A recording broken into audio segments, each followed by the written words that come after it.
युवा साथी, क्रांतिकारी बहनें, बड़े बुजुर्ग मार्गदर्शक, आप सभी का इलाहाबाद की धरती पे क्रांतिकारी जय भीम पेश करते हैं। साथियों,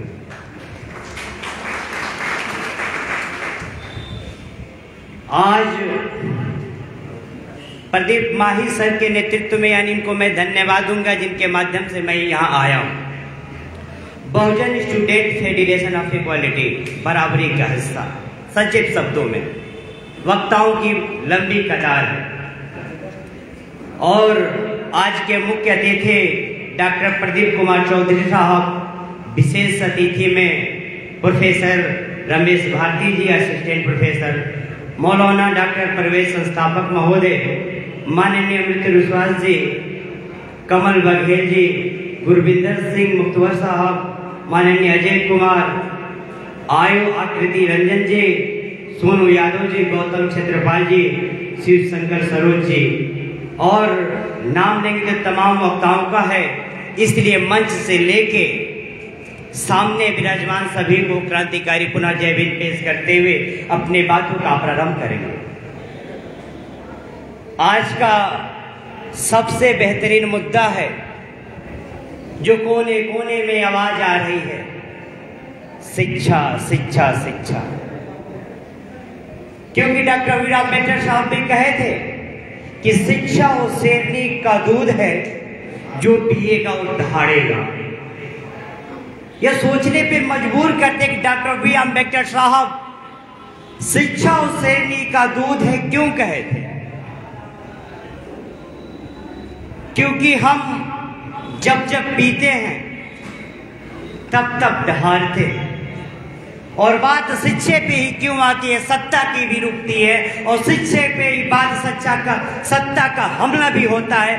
शिक्षे के बाद हम और आप भी करते हैं। मुद्दा तमाम है, लेकिन मैं इलाहाबाद विश्वविद्यालय का प्रतिनिधित्व आईएमएस बहुजनों के तरफ से स्टूडेंट हूँ, मैं छात्र हूँ, तो छात्र होने के नाते इस शिक्षे का दर्द समझ रहा हूँ।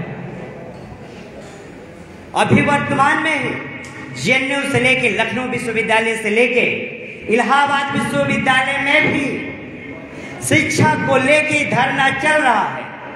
शिक्षा को लेके क्रमिक अनशन 18 दिन से हमारे साथियों ने अनशन पे भी बैठे, उनका तबीयत भी खराब हुआ, बेली अस्पताल में भी भर्ती हुए, लेकिन अभी कोई आश्वासन नहीं मिला। वो भी महोदय शिक्षा 1% नहीं, 400 गुना शिक्षा बढ़ा दिया गया, 400 गुना फीस वृद्धि की गई है। यह समझना पड़ेगा। हम लोग, आप लोग सोचते थे कि 1% बढ़ता, पेट्रोल का दाम हो या जीएसटी का दाम हो या जो भी चीजें बढ़ता है, अगर हमारा फीस बीए के इलाहाबाद विश्वविद्यालय में 1400 रुपया है, तो अगर सरकार बढ़ा रही है तो 1500 करना चाहिए। पेट्रोल का दाम तुम बढ़ाते हो 90 से 95 करते हो, लेकिन शिक्षा का दाम 4 गुना यानी 400% फीस वृद्धि क्यों? क्योंकि महोदय समझना पड़ेगा कि शिक्षा सवाल पैदा करता है, शिक्षा अधिकार पैदा करता है, शिक्षा हमारे और आप जैसे युवाओं के अंदर वो क्रांति लिखने का पैदा करता है, शिक्षा अधिकार मांगने का करता है, और शिक्षा बार बार सत्ता से हक और हुकूम की बात करता है। इसलिए आताताई सरकारों की बात है कि शिक्षा ही खत्म कर दो, क्योंकि आने वाले गांव गरीब के खंडहर से मजलूम 85 के लड़के न शिक्षा पाएंगे न शिक्षा की बात करेंगे। जब शिक्षा ही नहीं पाएंगे तो अधिकार की क्या बात करेंगे, स्वाभिमान की क्या बात करेंगे? इसलिए सरकार की मंशा है, यह आरएसएस विचार है कि शिक्षा को खत्म कर दिया जाए। साहब, आप जैसे राजस्थान के साथी ने बताया कि मिड डे व्यवस्था सही मिल रहा है, आप हमें 5 किलो राशन भी दे रहे हैं, शौचालय भी दे रहे हैं, मकान भी दे रहे हैं, लेकिन साहब शिक्षा क्यों नहीं दे रहे हैं? तो सोचने वाली बात है कि नहीं कि सब चीज तो फ्री में दे रहे हैं, लेकिन शिक्षा फ्री में क्यों नहीं दे रहे हैं? क्योंकि संविधान में कहा गया है कि बजट का 10%, बजट का 10वां भाग शिक्षा पे आपको खर्च करना है। लेकिन हमको तो लग रहा है कि ये 10% तो छोड़िए साहब, 5% भी खर्च नहीं कर रहे हैं, क्योंकि जो गरीब गांव का लड़का इलाहाबाद विश्वविद्यालय से तमाम उच्च संस्थानों में पढ़ के संसद की दरवाजा खटखटाता है, जिला अधिकारी की सबसे बड़ा नौकरी करता है, डॉक्टर बनता है, बीपीएस बनता है, ये उनके आंखों में, समांतवाद के आंखों में, समांतवादियों के, ब्राह्मणवादियों को यह देखा नहीं जा रहा है कि जो 85 के लड़के यादव जी दूध बेचते थे, चमड़ी बेचते थे, पसवान सुअर चलाते थे, कुर्मी सब्जी बेचते थे, तमाम जो भी करते थे, अब तो इनके लड़के आंखों में आंखें मिला के बात कर रहे हैं। अब तो इनके लोगों सत्ता में जाके, संसद में जाके कानून बना रहे हैं। उनको तब यही है चिंता कि मनुस्मृति से नहीं चलेगा। और खुल के बता दीजिए कि भारत संविधान से चला है और संविधान से चलेगा, मनुस्मृति से नहीं चलेगा, क्योंकि भारत को आजाद होने में, भारत को बनाने में और भारत में जितना अधिकार उन मनवादियों का है उससे कहीं ज्यादा 85% के लोग, घर रोटी कपड़ा बनाने वाले लोग, हमारा अधिकार है। तुम देश को बर्बाद करने की बात करोगे, तुम देश को बर्बाद करने की बात करोगे, हम देश को बचाने की बात करेंगे। और यह खुली चुनौती है जितेंद्र कुमार धनराज के कि इस भारत को हम बर्बाद होने नहीं देंगे, क्योंकि हमारी बहुजनों की विरासत की यह विरासत है, बहुजनों की पुरखों की यह विरासत है, हम विरासत को बचाएंगे। तब डॉक्टर अंबेडकर साहब कहे थे कि मेरे साथियों, संविधान जब 1956 को संविधान दिवस पे संविधान हमको सौंप के जा रहे थे तो लोगों ने कहा कि अंबेडकर आप इतना प्रसन्न, इतना खुश क्यों हैं? अंबेडकर ने कहे हम इतना खुश, इतना प्रसन्न, इतना भावुक भी इसलिए हूं कि जिसके लिए मैंने अथक प्रयास, जिसके लिए ठोकर ठोकर दर दर ठोकरें खाई, जिसके लिए मैंने छुआछूत झेला, जिसके लिए विदेशों की मैंने पढ़ाई किया, उसका संविधान, उसका मौलिक अधिकार इस संविधान में देके जा रहे साथियों। हमारे गरीबों की दर्द की दवा कोई है तो संविधान है साथियों। तुम संविधान पढ़ लेना, उसका कोई डॉक्टरों की इलाज नहीं है। कोई एक डॉक्टर का डॉक्टर भीमराव अम्बेडकर साहब एक डॉक्टर थे, आपकी हर दर्द की दवा, हर दर्द का इलाज कोई था तो संविधान था साहब। इसलिए डॉक्टर अम्बेडकर बहुत प्रसन्न थे। तो बचा लो इस संविधान को साथियों। हम संविधान को बचा लेंगे तो हम देश को बचा लेंगे, हम संविधान को बचाएंगे तो अपने शिक्षा को बचा लेंगे, और जब शिक्षा को बचा लेंगे तो रोजी रोटी कपड़ा मकान की लड़ाई हम लड़ लेंगे, क्योंकि हम तो लड़ने वाले कौन है ना साहब। आप ही कहते हैं ना कि हम मूल्यवासी हैं, हम अम्बेडकरवादी हैं, तो हम संघर्षों के आदी हैं। तो संघर्ष तो हमने पानी पीने तक किया था साथियों, ये पगडंडियों पे हम करेंगे संघर्ष, संघर्षों से पीछे नहीं हटे, लेकिन हमें अपना अधिकार मिलना चाहिए। और नहीं मिलेगा तो अम्बेडकर कहे थे कि मान स्वाभिमान अधिकार मांगने से नहीं मिलता, उसको छीनना पड़ता है। तो जब आप पढ़ेंगे तभी आप अपने अधिकार को छीन पाएंगे। तो शिक्षा शिक्षा शिक्षा, इसलिए धनराज भी अगर जोर देता तो शिक्षा पे, क्योंकि मैं भी एक गाजीपुर जिले के गोसलपुर के गांव से एक छोटा सा परिवार से निकला हुआ बालक हूँ। मैं भी जब इलाहाबाद विश्वविद्यालय में आया तो मुझे भी नहीं पता था कि जातिवाद क्या होता है, छुआछूत क्या होता है, गरीबी और अमीरी क्या होता है।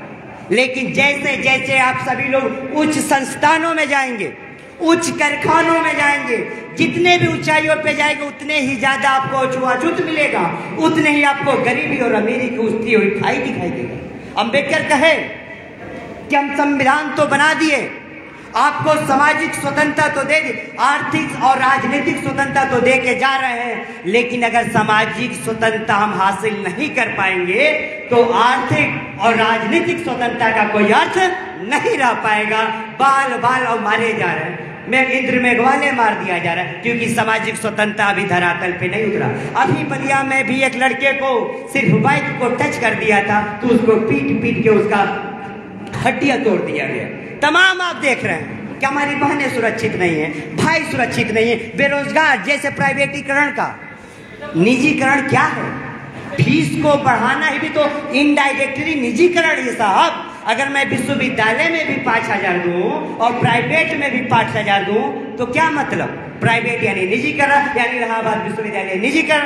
हमने तो खुल के कहा कुलपति महोदया से, उनके पतिदेव जज है सुप्रीम कोर्ट के, हमने कहा कि कुलपति महोदया उस मदमस्त मत होइए कि आपके पतिदेव कुलपति है। या इलाहाबाद विश्वविद्यालय हर साल 1,000 जज बना के भेजता है और हर साल विधायक और संसद बनने की सपना देखता है। उनके नाम को चने चबुआ के रख दिए हैं जो कुलपति महोदय संगीता श्रीवास्तव हैं।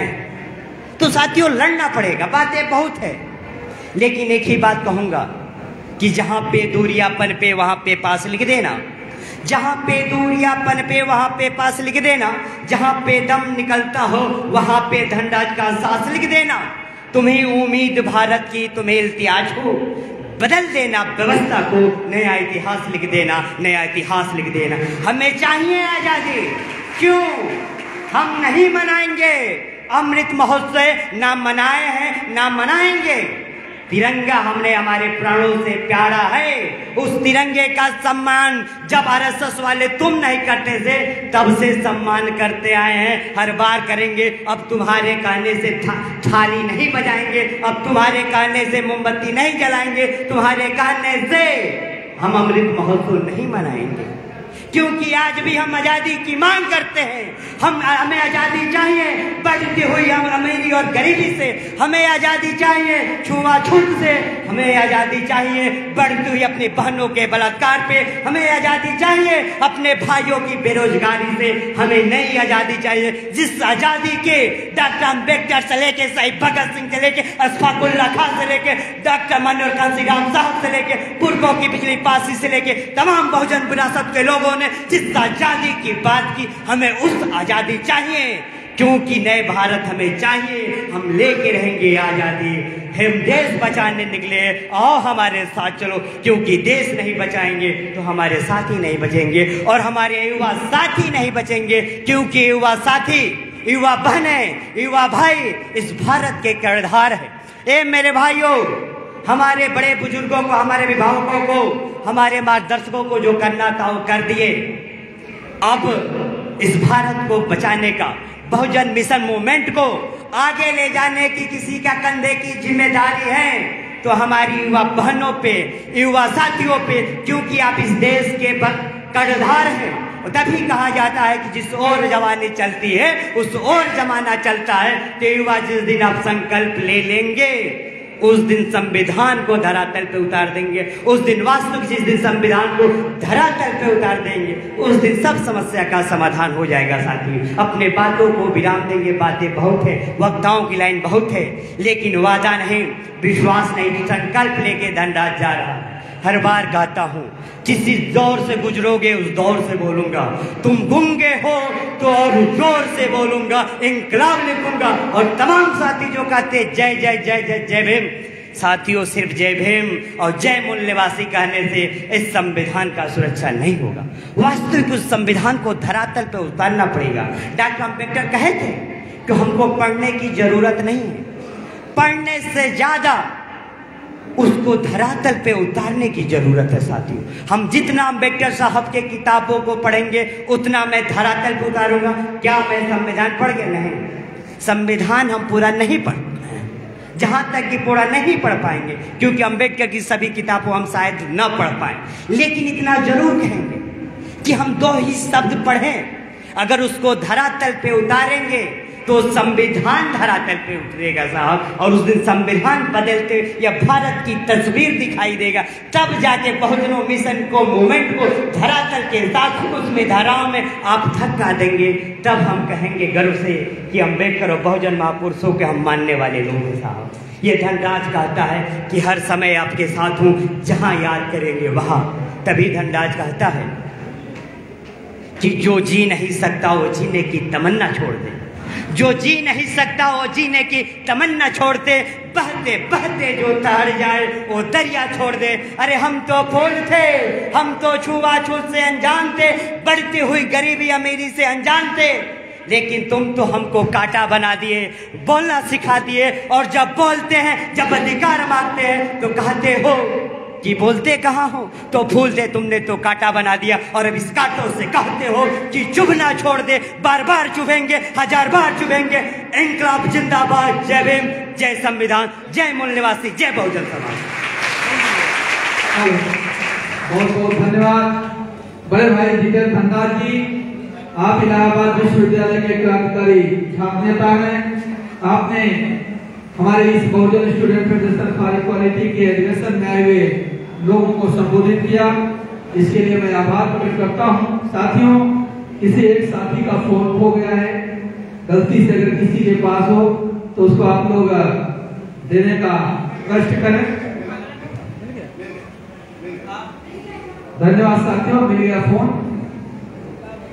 यहाँ पूरे मूल निवासी लोग हैं, सब बड़े ईमानदार लोग हैं।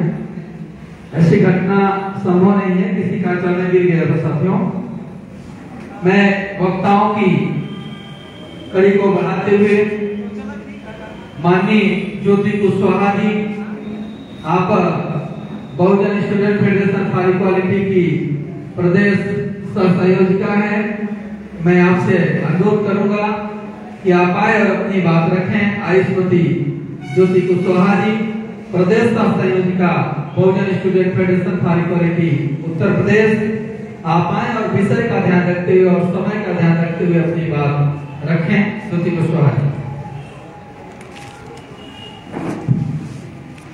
सभी साथियों, हेलो, सभी साथियों को मेरा जय भीम, जय मूल निवासी।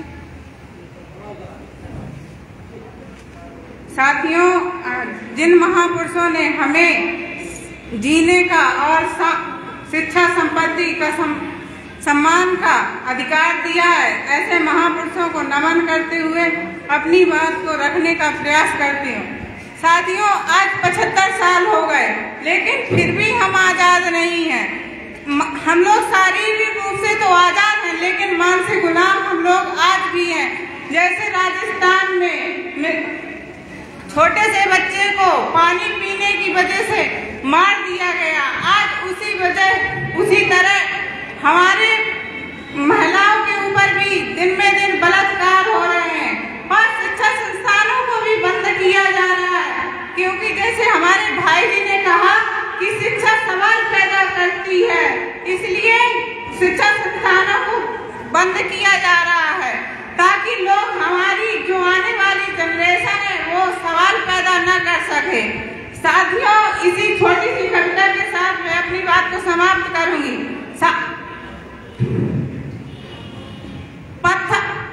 पत्थर आहों से पिघलेगा, इस धोखे में मत रहना। पत्थर आहों से पिघलेगा, इस धोखे में मत रहना।